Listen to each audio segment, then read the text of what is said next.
Welcome to this new series. I had the honour and privilege of spending a weekend at the British Superbike Championships at Thruxton, and I was hosted by True Heroes Racing.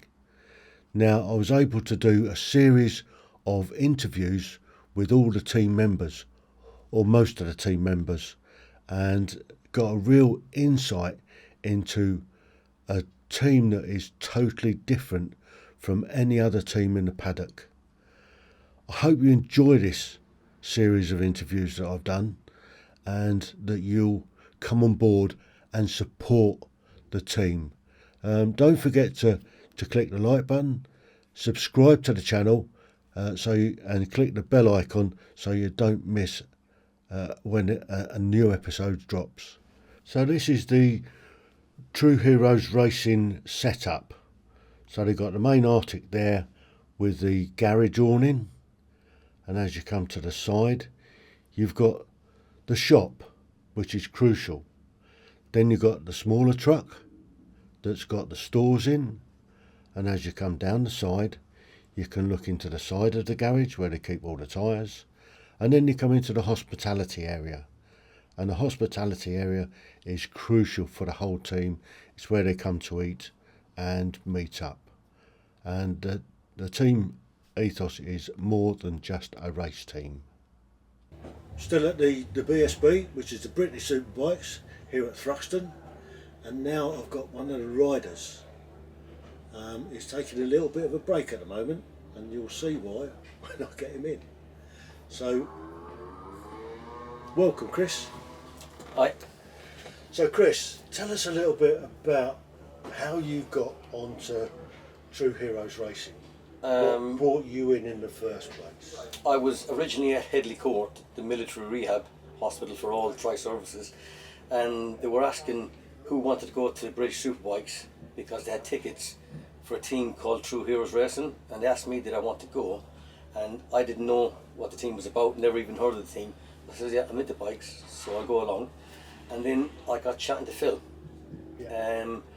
about the team and what was it about and how hard is it to get into racing. And I went to another BSB meet and then didn't hear anything after that until he phoned me up about a year later and asked me did I want to race a bike, which was, I thought he was joking, to be honest. I says, are you serious? He says, yes. And what's your injury? I've lost my right leg through service. It wasn't on operations, and you can see physical injuries, but the main issue I have is what happens within your head. Yeah. That's the issues I find hard to deal with. Yeah. And then did Phil know of your, obviously you can see that you've got a prosthetic leg. Yeah. But did he know about your mental health issues? No, because I used to keep it quiet. And I used to do stuff to avoid it, where you put that mask on so people don't think that there's nothing wrong with you. And it's each time you wear the mask, it gets harder and harder to wear that mask. And then the cracks start to appear. Yeah. So, did that happen after you started with the team? No, that happened quite a few years before that. Okay. And then from the bike, when did you come onto the team and they started adapting a bike for you to be able to ride? I came to a few BSB meets working on the bikes, and then Phil, we decided what bike would best suit me, because I'd never raced before, I'd never been on a track.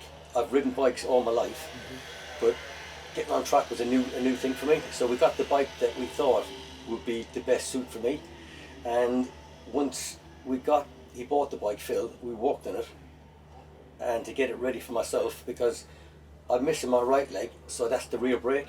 Yeah. But we put the rear brake on the handlebar with a thumb brake.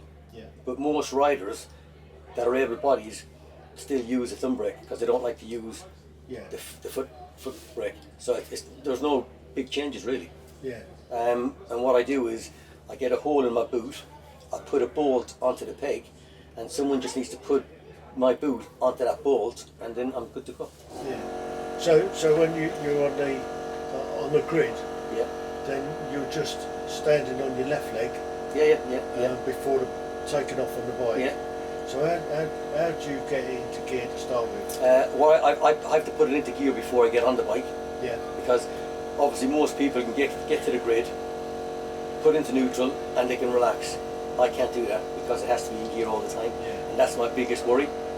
Because what I do sometimes is when I find out where I'm on the grid, when we got a bit of a break and there's no racing going on, I will go out to the grid, see where I am, so then I'm not panicking about if my foot comes off, or else if I go to the wrong position, Yeah. someone has to push me back, because the fear is the foot coming off all the time. Yeah. So that's your right leg. Yeah. But it's your left leg that has to put it into gear. Yeah. So you've got to have somebody there. No. I put it into gear before I get on the bike in the paddock. Oh, so right. It's in gear all the time. So I just pull the clutch. And so you have to have a light clutch, I guess. Yeah. So as you start getting. yeah. You get cramp. Getting fist pumped. Yeah. Cramp. Yeah. I mean that used to be years ago on a bike that you had to use the clutch to change, and you start doing that pumping action, and you start getting a cramp in your forearm. Because there's a lot goes into it, more than people think, because I can't get it out of gear. I have to concentrate on what I'm doing, because if I get it wrong, then I might not get out the race. So it does worry you slightly. Yeah. But you have to do everything in your power so it relaxes you. So you do prevention is better than cure. Absolutely. So you have to go through a totally different mental process. Yeah. To get onto the grid at the start of a race. Yeah. So you go on the grid, and then you're off on you got the bike in gear all the time. Yeah. So you take off on the first lap. Yeah. And you're able to.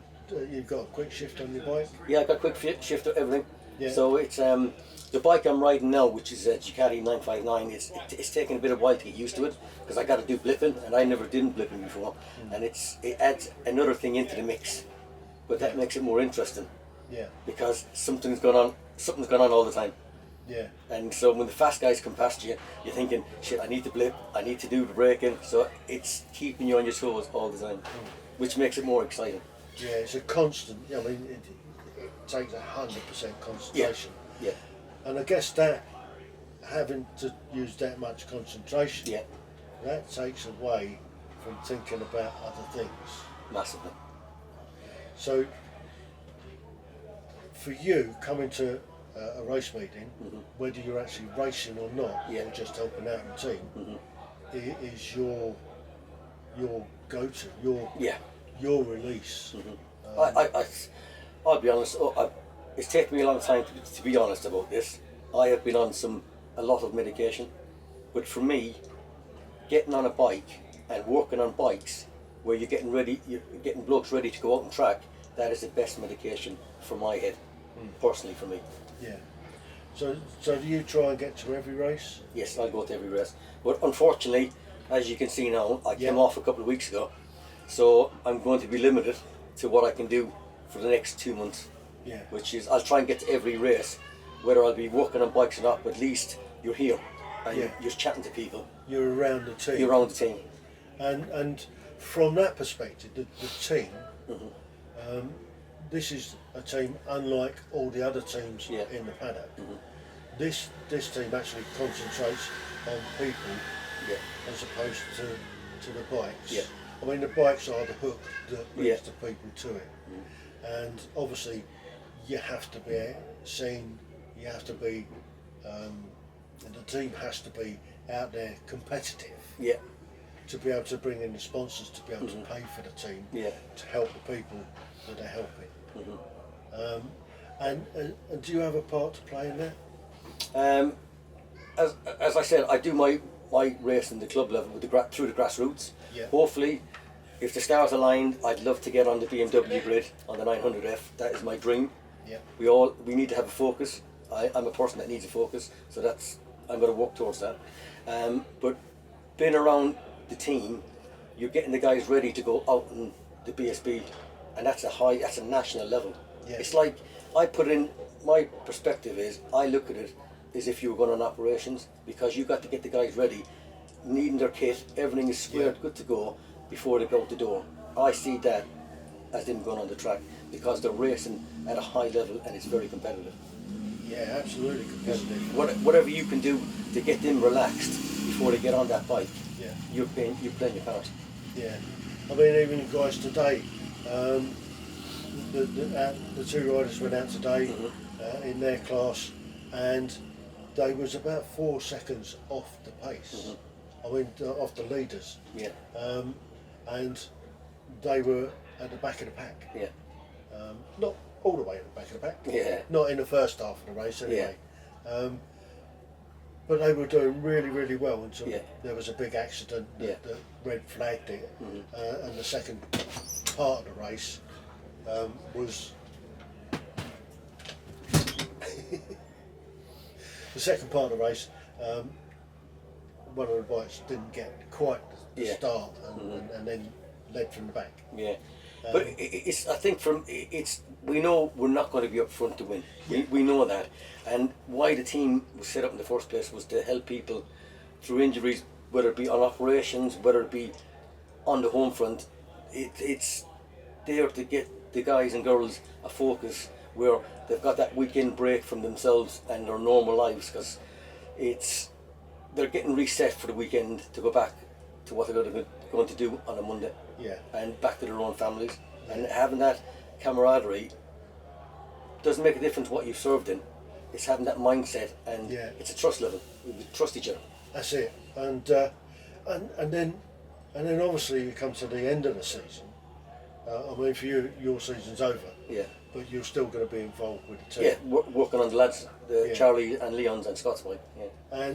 But what happens over the off season? There are still bits and pieces that go on. Yeah, obviously there's stuff going on in the background. Phil and Lizette are so busy in what they do because of sponsorship and everything, which I would not like to try and get involved in that, because trying to get the money to support this is very time consuming and mental consuming for them. Yeah, absolutely. And you've been actually a poster boy because you have benefited coming through with your injury. For me, I think seeing physical injuries is easy, but the guys with mental injuries is worse. I've lost so many friends through. You'd look at them, you think there was nothing wrong with them, but what's going on in their head, that is worse, because you can't see it and no one knows what's going on. And that's part of the real problem with people don't see those injuries. Yeah. They see a physical injury. Yeah. And I guess you could be that poster boy because they could see that injury and see what you've achieved through that, but they don't see what the other side of it. It's like some of the guys within the team, because we're going into winter, as you say, after October, Brands Hatch, and that's when things start to dip in people. Yeah. For me, it does dip, but I need to have a focus, right? What am I going to do next year? What am I going to be riding? And that gives me that the light. That's what I'm going to be concentrating on. The light, and I need to focus on that, because if you haven't got that focus, then the demon gets into your head, and that once he gets that hook, that's where it goes wrong. But the team is good, where we always keep in touch with each other over the winter. Yeah. So you still, even though you don't see someone physically, you talk to somebody on the phone. So that team helps all year round. Absolutely. And I was talking to Phil about the aspirations, and what he would like is for a sponsor to come along and sponsor a premises that gives the team a permanent base where they can bring people in over the off season to work on bikes, to get that camaraderie, give it that focus over the winter period. And so if anybody out there does know of somebody that can give the team a permanent base, please get in touch. You'll find the details of how to get in touch with the team in the description.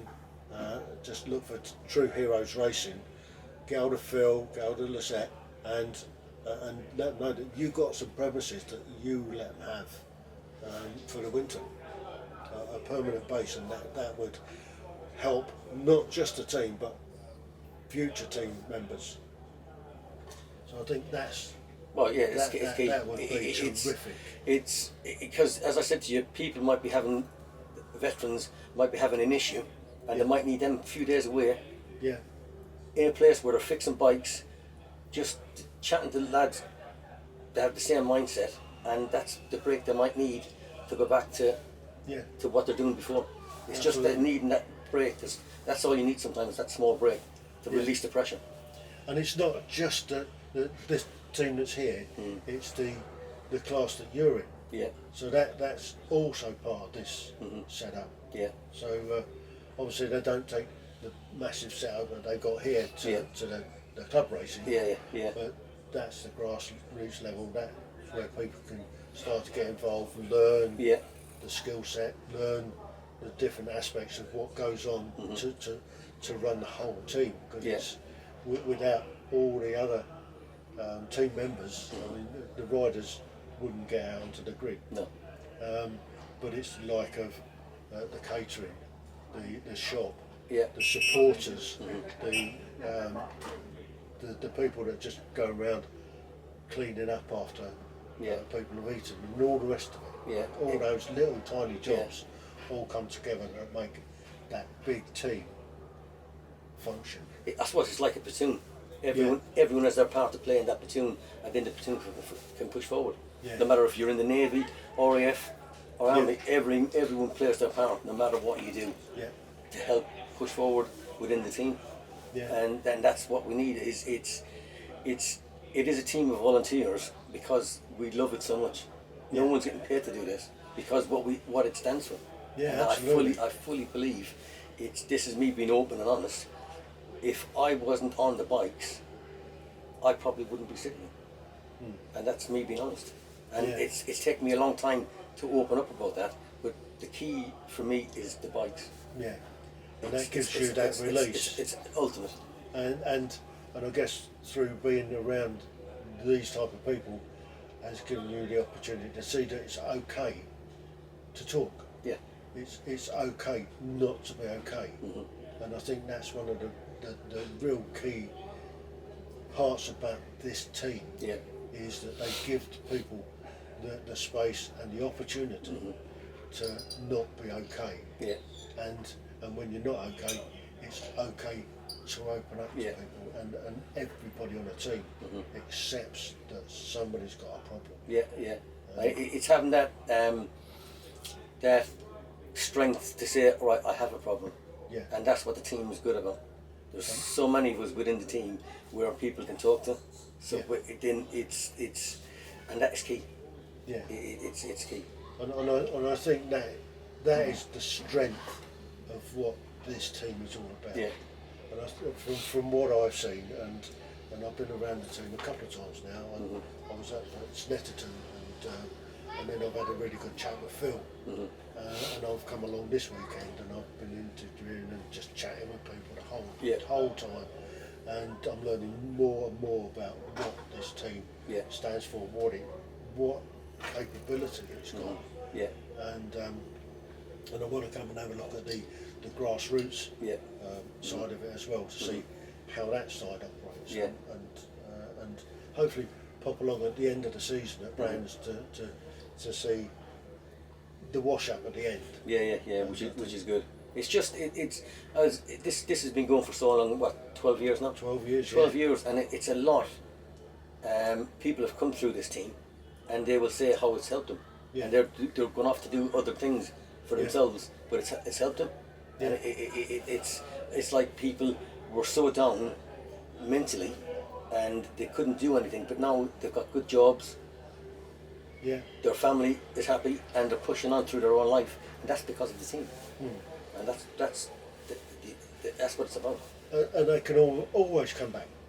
And that's, I think the door is always open with this team, and they welcome everybody, and I think that's one of the really nice things about this team. And there's no secrets kept out. There's no people that sort of shut out. Yeah. Everyone doesn't make a difference what you've done in the past. Yeah. Everyone is here to get on with each other, and because we've got that mindset. Yeah. Because I'll be honest, I've struggled. I've been out for 2.5 years now, and I've struggled within Civvy Street. But when you come to the BSB or club racing, you get that reset. Okay, then that's getting me ready for the next week, and it slowly breaks you into Civvy Street, if that makes sense. Yeah, I mean, I struggled with Civvy Street when I first got out. Yeah.